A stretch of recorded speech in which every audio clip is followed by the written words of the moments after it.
Sudah muncul videonya? Video dan suara. Udah ya. And secondly, the adults. Within the section of young learners, we need to break those down further into some subgroups depending upon their age.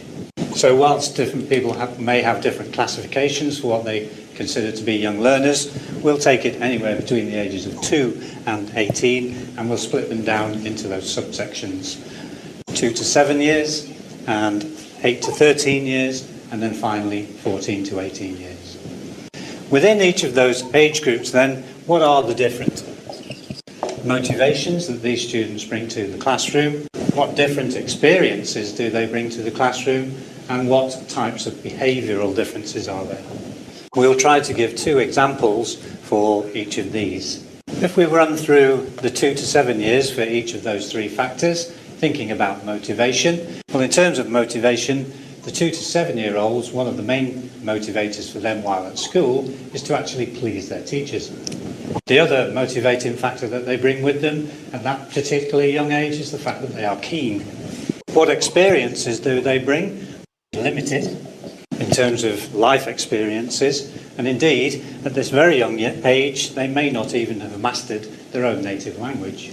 Take that native language, we call that L1, the language that they're learning, L2. What types of behavioural conditions do they bring to the classroom? Well, obviously at that very young age they have a short attention span, but they do have a great sense of fun and they do like to play.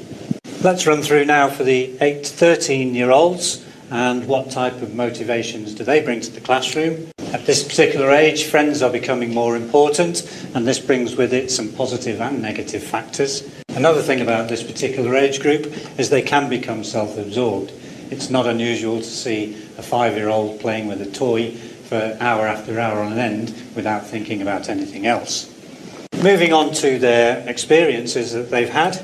Obviously they will have gained some knowledge by the age of 13 of their own native language. In fact, they'll be pretty along the way to everything they're ever going to know about it.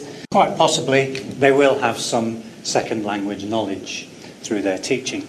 What sort of behaviours do they have? Well, between the ages of 13, in general they tend to be receptive to their teaching. They tend to be a little less worried about making mistakes in their language learning at this age. Moving on to the 14 to 18-year-olds, so the adolescents, their motivating factors tend to move away from themselves and more to their peers. So peer pressure tends to become a bit of an issue, and also we have the fact that they have to be there. Quite often at this age they don't have any choice about actually being there, and that can create its own problems. Here they will have a good knowledge of L1, and most likely they'll already had some learning of some form or other in L2. What about their behaviours? Well, this can be a very difficult time for teenagers. They tend to be self-conscious first of all, and unlike these students at the younger age, they tend to be less likely to take risks in front of their peers for fear of shaming themselves. Then moving on to the adults. Obviously, in terms of motivation, with an adult class, they don't always have to be there. They've often made the choice to be there, although this is not always the case. And secondly, quite often this decision to actually be there is an economic one. In other words, by learning English, they can greatly increase the income that they can produce. More often than not, obviously, they will bring a lot of experience to the classroom, and they'll probably have had quite a lot of language learning experience. In terms of their behaviour, because of their previous experiences, they will either have had positive or negative previous experience. In other words, they may have certain behaviours that they're expecting to occur in these particular classes. And secondly, because they have been through lots of language learning before, they will come with certain fixed expectations. One final consideration for the categorisation of your language learners is actually their language level. So what language level are the students at? Assuming that your class is not a mixed ability class, and more about that later, then your students will have had some form of level test to put them into one type of category. And typically, there are 5 different levels of grouping. Some common names that are given to these particular levels. Level 1, the most basic level is called the starter group.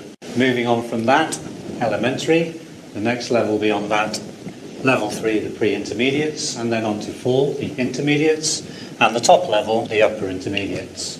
What we can put here is some general characteristics of those learners. Within the starter level, there are actually 2 categories, and whether they be true starters, where they have no experience at all. If you can think of a language that you have absolutely no experience in and can't say a single word of, then you are a starter in that particular class. There's another category within this one, though, which we call the false beginner. And the false beginner has actually had some exposure to the language, be it through TV, radio, perhaps they've met tourists in a particular destination, or so on and so forth, or indeed, perhaps they've been taught this language a long time ago and have not used it for a long time, but they're still in the starter level.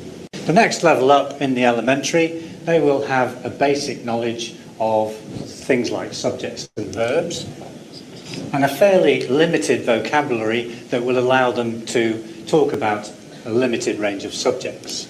Moving on to the next level at the pre-intermediate, they will still make some basic errors in both language and vocabulary.